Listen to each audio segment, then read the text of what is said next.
नमस्कार, आप देख रहे हैं भारतीय जनता न्यूज और मैं हूं आपके साथ वैशाली। नमस्कार दोस्तों, स्वागत है आपका हमारे चैनल पर। आज हम आपके लिए लेकर आए हैं बेहद दुखद खबर।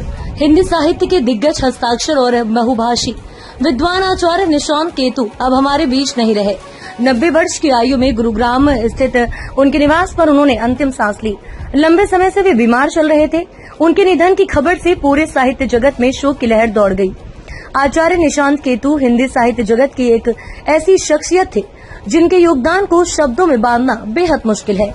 उनका जन्म एक साधारण परिवार में हुआ, लेकिन अपनी प्रतिभा और मेहनत के दम पर वे बहुभाषी विद्वान के रूप में हुए। हिंदी के अलावा उन्हें संस्कृत, उर्दू और अंग्रेजी भाषा पर भी गहरी पकड़ थी।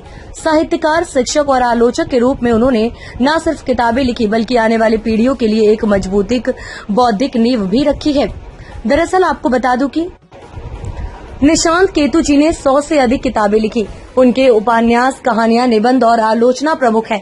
उनकी रचनाएं समाज के बदलते स्वरूप, मानवीय संवेदनाओं और जीवन की गहराइयों को दर्शाती हैं।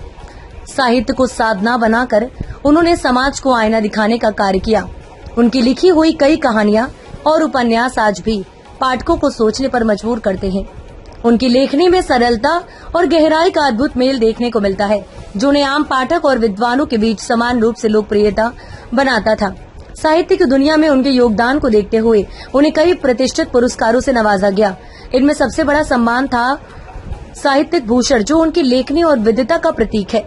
आचार्य निशांत केतु के निधन से पूरा साहित्य जगत शोकाकुल है।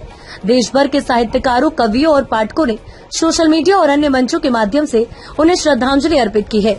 उनके जाने से जो खालीपन पैदा हुआ, उसे भरना आसान नहीं होगा। वे न केवल एक साहित्यकार थे, बल्कि समाज को दिशा देने वाले एक मार्गदर्शक भी थे। आचार्य निशांत केतु की विरासत सिर्फ उनकी किताबों तक सीमित नहीं है, बल्कि वे हर उस पाठक और शिष्य के दल में जिंदा रहेंगे जिन्होंने उनसे प्रेरणा ली। उनकी लेखनी समाज को सुधारने और विचारों को धारा देने का एक साधन थी। आने वाली पीढ़ियां उनकी रचनाओं से सीख लेकर आगे बढ़ेंगी। वे हमेशा इस बात के प्रतीक रहेंगे कि साहित्य केवल किताबों तक सीमित नहीं, बल्कि समाज को दिशा देने वाला एक सशक्त हथियार है।